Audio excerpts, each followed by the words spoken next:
Di masa lalu, ketika Lautan Nusantara masih menjadi jalan raya utama bagi para raja dan kesatria, hiduplah seorang tokoh legendaris di tanah Jambi yang dikenal dengan nama Orang Kaya Hitam. Ia bukan sekadar bangsawan biasa, melainkan sosok yang disegani karena kebijaksanaannya dan kesaktian yang dimilikinya. Namun, ada satu hal yang selalu menemaninya kemanapun ia pergi. Sebilah keris pusaka yang konon ditempa bukan hanya dengan api, tetapi dengan doa dan kekuatan batin yang luar biasa. Keris itu adalah lambang kehormatan, sekaligus penjaga marwah tanah kelahirannya. Kabar tentang kehebatan alam di seberang lautan sampai ke telinga Orang Kaya Hitam.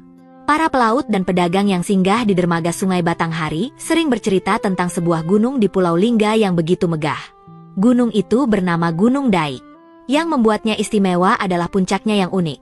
Tidak hanya satu, melainkan bercabang tiga, berdiri kokoh menantang langit, seolah menjadi pilar penyangga awan.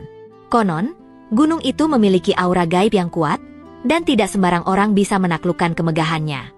Mendengar cerita itu, hati Orang Kaya Hitam tergerak. Bukan karena kesombongan ingin pamer kekuatan, melainkan karena panggilan jiwa seorang kesatria yang ingin menguji batas kemampuan diri dan pusaka yang diembannya. Ia pun memutuskan untuk berlayar menyeberangi laut menuju Kepulauan Lingga. Perjalanan itu dilakukan dengan sebuah perahu lancang kuning yang gagah, membelah ombak selat berhala dengan tenang. Di atas kapal, Orang Kaya Hitam tidak banyak bicara. Ia lebih banyak menatap cakrawala, merenungkan kebesaran Tuhan yang menciptakan alam sedemikian indahnya.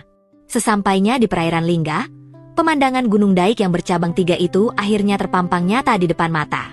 Puncaknya menjulang tinggi, dikelilingi kabut tipis yang membuatnya tampak misterius sekaligus mempesona. Orang Kaya Hitam mendarat dengan penuh tata krama. Ia disambut oleh penduduk setempat dengan hangat.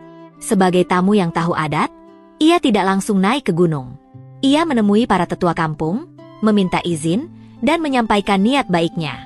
Ia menegaskan bahwa kedatangannya bukan untuk mengganggu ketentraman, melainkan hanya ingin berkenalan dengan alam Gunung Daik. Pendakian pun dimulai saat matahari mulai merangkak naik. Hutan di lereng Gunung Daik begitu rapat dan asri. Udara sejuk memenuhi paru-paru, diiringi suara kicauan burung yang seolah menyapa kedatangannya. Orang Kaya Hitam melangkah dengan tenang namun pasti. Tidak ada rasa lelah yang terpancar di wajahnya. Ia mendaki bukan dengan tenaga kasar, melainkan dengan pengaturan napas yang teratur, menyelaraskan langkah kakinya dengan detak jantung hutan itu sendiri. Setiap kali melewati pohon besar atau bebatuan tua, ia menundukkan kepala sedikit sebagai tanda hormat. Ini adalah pelajaran penting yang selalu ia pegang. Setinggi apapun ilmu manusia, ia tetaplah kecil di hadapan alam semesta.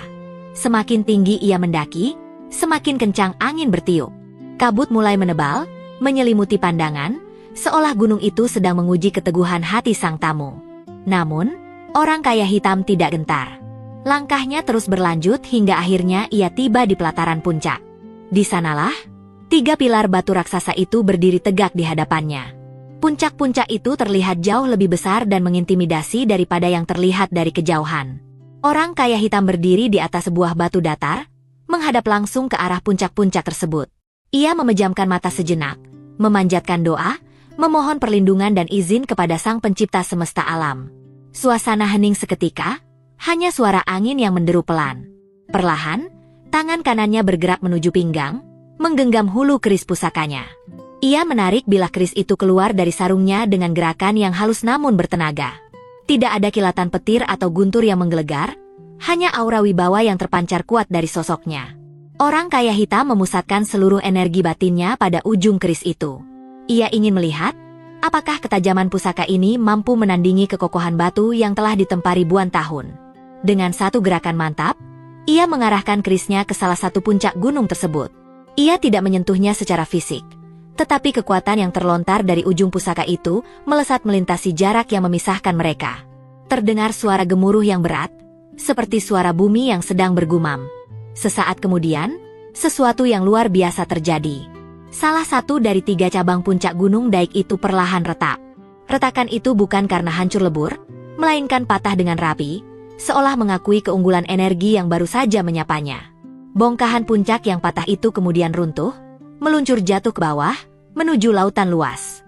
Suara jatuhnya menggelegar, namun anehnya, tidak menimbulkan kerusakan bagi desa-desa di sekitarnya. Konon, patahan puncak itulah yang kemudian menjelma menjadi pulau-pulau kecil di sekitar Lingga, Salah satunya dipercaya menjadi Pulau Pandan. Orang kaya hitam menarik napas panjang dan menyarungkan kembali kerisnya. Ia menatap dua puncak yang masih tersisa dan satu bekas patahan dengan tatapan damai. Tidak ada sorak-sorai kemenangan. Baginya, peristiwa itu adalah bukti kebesaran ilahi yang dititipkan melalui tangannya. Ia pun turun kembali ke kaki gunung dengan langkah yang sama tenangnya seperti saat ia naik. Peristiwa patahnya puncak Gunung Daik itu segera menjadi buah bibir. Namun, masyarakat tidak melihatnya sebagai sebuah bencana atau perusakan, melainkan sebagai sebuah legenda tentang pertemuan dua kekuatan besar. Orang kaya hitam kembali ke Jambi membawa sebuah kisah yang tak akan terlupakan, meninggalkan jejak sejarah di Tanah Lingga. Sejak saat itulah, Gunung Daik dikenal memiliki bentuk yang unik seperti yang kita lihat sekarang. Kisah ini pun abadi, tidak hanya dalam buku sejarah, tetapi dalam sebuah pantun Melayu yang sangat indah dan syarat makna. Pantun ini menjadi nasihat bagi siapa saja, bahwa kekuatan fisik atau kesaktian bukanlah hal yang paling utama untuk dikenang, melainkan kebaikan hati dan budi pekerti. Warisan dari kisah ini terangkum jelas dalam bait-bait yang sering didendangkan oleh para orang tua kepada anak cucunya. Pulau Pandan jauh ke tengah, Gunung Daik bercabang 3. Hancur badan dikandung tanah, budi yang baik dikenang juga. Begitulah kisah ini berakhir, mengingatkan kita bahwa setinggi apapun gunung yang bisa kita patahkan, atau sehebat apapun kekuatan yang kita miliki, pada akhirnya, nama baik dan budi pekerti luhurlah yang akan terus hidup dan dikenang sepanjang masa.